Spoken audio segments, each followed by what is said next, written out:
ಈಗ ಅಲ್ಲೇ ಇದ್ದಾರೆ ನೋಡಿ. ಅವರು ಈ ಅಸ್ಸಾಂ ರಾಜ್ಯಕ್ಕೆ ಇನ್ಚಾರ್ಜ್ನವರಿಗೆ ಎಷ್ಟು ಕೆಲಸ ಇರುತ್ತೆ ಅಂದ್ರೆ, ಒಂದು ಸೀಟ್ಸ್ ಅನ್ನ ಫೈನಲೈಸ್ ಮಾಡೋದಕ್ಕೆ ಅವರು ರೆಕಮೆಂಡ್ ಮಾಡ್ತಕ್ಕಂಥದ್ದು. ಅದ್ರ ಜೊತೆಗೆ ಅಲ್ಲಿ ಕ್ಷೇತ್ರಗಳಲ್ಲಿ 2-3 ಜನ ಅಭ್ಯರ್ಥಿಗಳು ಇರ್ತಾರೆ. ಆ ಅಭ್ಯರ್ಥಿಗಳನ್ನ ಯಾರು ಒಬ್ರು ಕೊಡ್ತಾರೆ, ಬೇರೆಯವ್ರನ್ನ ಸಮಾಧಾನ ಪಡಿಸ್ತಕ್ಕಂಥದ್ದು.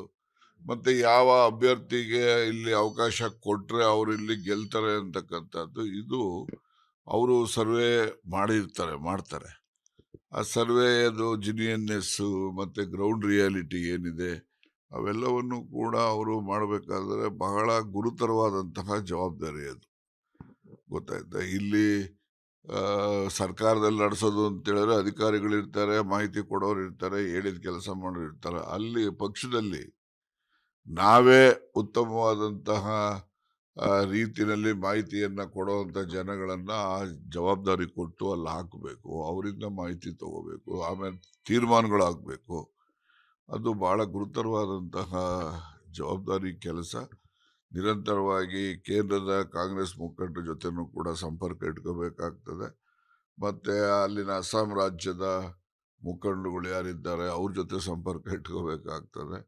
ಅದ್ರ ಜೊತೆಯಲ್ಲಿ ಯಾರು ಜಿಲ್ಲಾ ಮಟ್ಟದಲ್ಲಿ ಮುಖಂಡರುಗಳು ಇರ್ತಾರೆ, ಪಕ್ಷಕ್ಕೆ ಕೆಲಸ ಮಾಡ್ತಕ್ಕಂಥ ಪೊಟೆನ್ಷಿಯಲ್ ಪರ್ಸನ್ಸ್ ಯಾರು ಇರ್ತಾರೆ ಅಂಥವ್ನ ಐಡೆಂಟಿಫೈ ಮಾಡಿ ಅವ್ರ ಜೊತೆನೂ ಕೂಡ ಇವರು ಸಂಪರ್ಕ ಇಟ್ಕೊಂಡು ಪಕ್ಷದ ಅಭ್ಯರ್ಥಿಗಳು ಹೆಚ್ಚು ಗೆಲ್ತಕ್ಕಂಥದ್ದಕ್ಕೆ ಶ್ರಮ ವಹಿಸಬೇಕು. Of course D K Shivakumar is A good organiser, ಅದರಲ್ಲಿ ಎರಡನೇ ಮಾತೇನಿಲ್ಲ. ಅಸ್ಸಾಂ ರಾಜ್ಯ ಅಂದರೆ ಅದು ಈ ಬೇರೆ ಬಾಂಗ್ಲಾದೇಶಿಸು ಅವರು ಎಲ್ಲ ಭಾಳ ಜನ ಇದ್ದಾರೆ ಅಂತೇಳಿ ಹಿಂದೆ ಅಸ್ಸಾಂ ಗಣ ಪರಿಷತ್ ಅಂತೇಳಿ ಯೂತ್ಸು ಕಾಲೇಜ್ ಸ್ಟೂಡೆಂಟ್ಸ್ ಎಲ್ಲ ಮಾಡಿದಂಥದ್ದು. ಅವ್ರ ಹೋರಾಟ ಏನಪ್ಪ ಅಂದರೆ, ಯಾರೆಲ್ಲ ಬೇರೆ ದೇಶದವ್ರು ಬಂದಿದ್ದಾರೆ ನಮ್ಮ ರಾಜ್ಯಕ್ಕೆ ಅವ್ರನ್ನ ಹೊರ ಹಾಕ್ತೀವಿ ಅಂತಕ್ಕಂಥದ್ದೇ ಅವ್ರ ಅಜೆಂಡಾ ಇದ್ದಿದ್ದು. ಆ ಅಜೆಂಡಾಕ್ಕೆ ಜನ ಬೆಂಬಲ ಕೊಟ್ಟಿದ್ರು. ಅವರೆಲ್ಲರೂ ಕೂಡ ಮುಖ್ಯಮಂತ್ರಿಗಳು ಎಲ್ಲ ಆಗೋದ್ರು.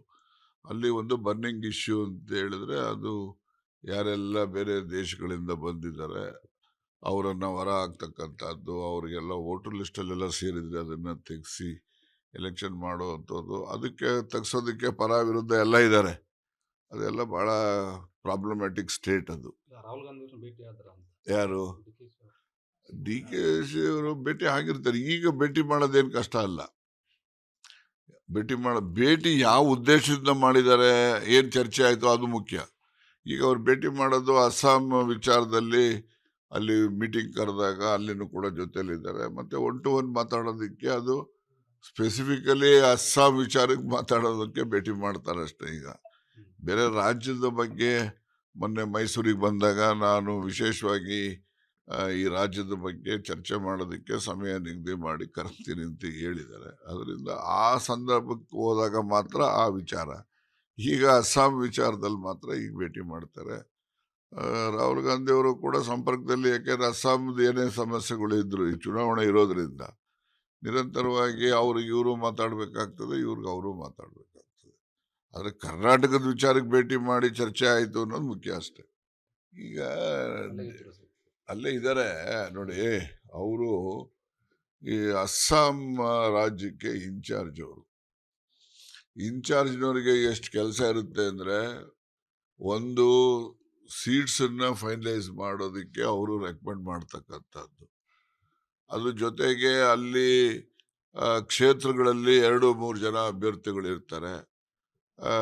ಆ ಅಭ್ಯರ್ಥಿಗಳನ್ನ ಯಾರು ಒಬ್ರು ಕೊಡ್ತಾರೆ, ಬೇರೆಯವ್ರನ್ನ ಸಮಾಧಾನ ಪಡಿಸ್ತಕ್ಕಂಥದ್ದು. ಮತ್ತೆ ಯಾವ ಅಭ್ಯರ್ಥಿಗೆ ಇಲ್ಲಿ ಅವಕಾಶ ಕೊಟ್ರೆ ಅವ್ರು ಇಲ್ಲಿ ಗೆಲ್ತಾರೆ ಅಂತಕ್ಕಂಥದ್ದು, ಇದು ಅವರು ಸರ್ವೆ ಮಾಡ್ತಾರೆ. ಆ ಸರ್ವೆದು ಜಿನಿಯನ್ನೆಸ್ ಮತ್ತೆ ಗ್ರೌಂಡ್ ರಿಯಾಲಿಟಿ ಏನಿದೆ ಅವೆಲ್ಲವನ್ನು ಕೂಡ ಅವರು ಮಾಡಬೇಕಾದ್ರೆ ಬಹಳ ಗುರುತರವಾದಂತಹ ಜವಾಬ್ದಾರಿ ಅದು. ಗೊತ್ತಾಯ್ತಾ? ಇಲ್ಲಿ ಸರ್ಕಾರದಲ್ಲಿ ನಡೆಸೋದು ಅಂತ ಹೇಳಿದ್ರೆ ಅಧಿಕಾರಿಗಳಿರ್ತಾರೆ, ಮಾಹಿತಿ ಕೊಡೋರು ಇರ್ತಾರೆ, ಹೇಳಿದ ಕೆಲಸ ಮಾಡೋರು ಇರ್ತಾರೆ. ಅಲ್ಲಿ ಪಕ್ಷದಲ್ಲಿ ನಾವೇ ಉತ್ತಮವಾದಂತಹ ರೀತಿಯಲ್ಲಿ ಮಾಹಿತಿಯನ್ನ ಕೊಡುವಂತ ಜನಗಳನ್ನ ಆ ಜವಾಬ್ದಾರಿ ಕೊಟ್ಟು ಅಲ್ಲಿ ಹಾಕಬೇಕು, ಅವರಿಂದ ಮಾಹಿತಿ ತಗೋಬೇಕು, ಆಮೇಲೆ ತೀರ್ಮಾನಗಳಾಗಬೇಕು. ಅದು ಬಹಳ ಗುರುತರವಾದಂತಹ ಜವಾಬ್ದಾರಿ ಕೆಲಸ. ನಿರಂತರವಾಗಿ ಕೇಂದ್ರದ ಕಾಂಗ್ರೆಸ್ ಮುಖಂಡರ ಜೊತೆನೂ ಕೂಡ ಸಂಪರ್ಕ ಇಟ್ಕೋಬೇಕಾಗ್ತದೆ. ಮತ್ತೆ ಅಲ್ಲಿನ ಅಸ್ಸಾಂ ರಾಜ್ಯದ ಮುಖಂಡರುಗಳು ಯಾರಿದ್ದಾರೆ ಅವ್ರ ಜೊತೆ ಸಂಪರ್ಕ ಇಟ್ಕೋಬೇಕಾಗ್ತದೆ. ಅದ್ರ ಜೊತೆಯಲ್ಲಿ ಯಾರು ಜಿಲ್ಲಾ ಮಟ್ಟದಲ್ಲಿ ಮುಖಂಡರುಗಳು ಇರ್ತಾರೆ, ಪಕ್ಷಕ್ಕೆ ಕೆಲಸ ಮಾಡ್ತಕ್ಕಂಥ ಪೊಟೆನ್ಷಿಯಲ್ ಪರ್ಸನ್ಸ್ ಯಾರು ಇರ್ತಾರೆ ಅಂಥವ್ರನ್ನ ಐಡೆಂಟಿಫೈ ಮಾಡಿ ಅವ್ರ ಜೊತೆನೂ ಕೂಡ ಇವರು ಸಂಪರ್ಕ ಇಟ್ಕೊಂಡು ಪಕ್ಷದ ಅಭ್ಯರ್ಥಿಗಳು ಹೆಚ್ಚು ಗೆಲ್ತಕ್ಕಂಥದ್ದಕ್ಕೆ ಶ್ರಮ ವಹಿಸಬೇಕು. Of course D K Shivakumar is A good organiser, ಅದರಲ್ಲಿ ಎರಡನೇ ಮಾತೇನಿಲ್ಲ. ಅಸ್ಸಾಂ ರಾಜ್ಯ ಅಂದರೆ ಅದು ಈ ಬೇರೆ ಬಾಂಗ್ಲಾದೇಶಿಸು ಅವರು ಎಲ್ಲ ಭಾಳ ಜನ ಇದ್ದಾರೆ ಅಂತೇಳಿ ಹಿಂದೆ ಅಸ್ಸಾಂ ಗಣ ಪರಿಷತ್ ಅಂತೇಳಿ ಯೂತ್ಸು ಕಾಲೇಜ್ ಸ್ಟೂಡೆಂಟ್ಸ್ ಎಲ್ಲ ಮಾಡಿದಂಥದ್ದು. ಅವ್ರ ಹೋರಾಟ ಏನಪ್ಪ ಅಂದರೆ ಯಾರೆಲ್ಲ ಬೇರೆ ದೇಶದವ್ರು ಬಂದಿದ್ದಾರೆ ನಮ್ಮ ರಾಜ್ಯಕ್ಕೆ ಅವ್ರನ್ನ ಹೊರ ಹಾಕ್ತೀವಿ ಅಂತಕ್ಕಂಥದ್ದೇ ಅವ್ರ ಅಜೆಂಡಾ ಇದ್ದಿದ್ದು. ಆ ಅಜೆಂಡಾಕ್ಕೆ ಜನ ಬೆಂಬಲ ಕೊಟ್ಟಿದ್ರು. ಅವರೆಲ್ಲರೂ ಕೂಡ ಮುಖ್ಯಮಂತ್ರಿಗಳು ಎಲ್ಲ ಆಗೋದ್ರು. ಅಲ್ಲಿ ಒಂದು ಬರ್ನಿಂಗ್ ಇಶ್ಯೂ ಅಂತ ಹೇಳಿದ್ರೆ ಅದು ಯಾರೆಲ್ಲ ಬೇರೆ ದೇಶಗಳಿಂದ ಬಂದಿದ್ದಾರೆ ಅವರನ್ನು ಹೊರ ಹಾಕ್ತಕ್ಕಂಥದ್ದು, ಅವರಿಗೆಲ್ಲ ವೋಟರ್ ಲಿಸ್ಟಲ್ಲೆಲ್ಲ ಸೇರಿದರೆ ಅದನ್ನು ತೆಗೆಸಿ ಎಲೆಕ್ಷನ್ ಮಾಡುವಂಥದ್ದು. ಅದಕ್ಕೆ ತೆಗ್ಸೋದಕ್ಕೆ ಪರ ವಿರುದ್ಧ ಎಲ್ಲ ಇದ್ದಾರೆ. ಅದೆಲ್ಲ ಭಾಳ ಪ್ರಾಬ್ಲಮ್ಯಾಟಿಕ್ ಸ್ಟೇಟ್ ಅದು. ರಾಹುಲ್ ಗಾಂಧಿ ಭೇಟಿ ಆದ್ರ ಯಾರು ಡಿ ಕೆ ಶಿ ಅವರು ಭೇಟಿ ಆಗಿರ್ತಾರೆ. ಈಗ ಭೇಟಿ ಮಾಡೋದೇನು ಕಷ್ಟ ಅಲ್ಲ. ಭೇಟಿ ಯಾವ ಉದ್ದೇಶದಿಂದ ಮಾಡಿದ್ದಾರೆ, ಏನು ಚರ್ಚೆ ಆಯಿತು ಅದು ಮುಖ್ಯ. ಈಗ ಅವ್ರು ಭೇಟಿ ಮಾಡೋದು ಅಸ್ಸಾಂ ವಿಚಾರದಲ್ಲಿ ಅಲ್ಲಿ ಮೀಟಿಂಗ್ ಕರೆದಾಗ ಅಲ್ಲಿನೂ ಕೂಡ ಜೊತೆಲಿದ್ದಾರೆ. ಮತ್ತು 1 to 1 ಮಾತಾಡೋದಕ್ಕೆ ಅದು ಸ್ಪೆಸಿಫಿಕಲಿ ಅಸ್ಸಾಂ ವಿಚಾರಕ್ಕೆ ಮಾತಾಡೋದಕ್ಕೆ ಭೇಟಿ ಮಾಡ್ತಾರೆ ಅಷ್ಟೇ. ಈಗ ಬೇರೆ ರಾಜ್ಯದ ಬಗ್ಗೆ ಮೊನ್ನೆ ಮೈಸೂರಿಗೆ ಬಂದಾಗ ನಾನು ವಿಶೇಷವಾಗಿ ಈ ರಾಜ್ಯದ ಬಗ್ಗೆ ಚರ್ಚೆ ಮಾಡೋದಕ್ಕೆ ಸಮಯ ನಿಗದಿ ಮಾಡಿ ಕರೆಸ್ತೀನಿ ಅಂತ ಹೇಳಿದ್ದಾರೆ. ಅದರಿಂದ ಆ ಸಂದರ್ಭಕ್ಕೆ ಹೋದಾಗ ಮಾತ್ರ ಆ ವಿಚಾರ.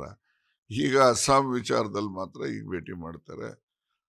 ರಾಹುಲ್ ಗಾಂಧಿ ಅವರು ಕೂಡ ಸಂಪರ್ಕದಲ್ಲಿ, ಯಾಕೆಂದರೆ ಅಸ್ಸಾಂದು ಏನೇ ಸಮಸ್ಯೆಗಳು ಇದ್ರು ಈ ಚುನಾವಣೆ ಇರೋದ್ರಿಂದ ನಿರಂತರವಾಗಿ ಅವ್ರಿಗೆ ಇವರು ಮಾತಾಡಬೇಕಾಗ್ತದೆ, ಇವ್ರಿಗೆ ಅವರು ಮಾತಾಡಬೇಕಾಗ್ತದೆ. ಆದರೆ ಕರ್ನಾಟಕದ ವಿಚಾರಕ್ಕೆ ಭೇಟಿ ಮಾಡಿ ಚರ್ಚೆ ಆಯಿತು ಅನ್ನೋದು ಮುಖ್ಯ ಅಷ್ಟೇ.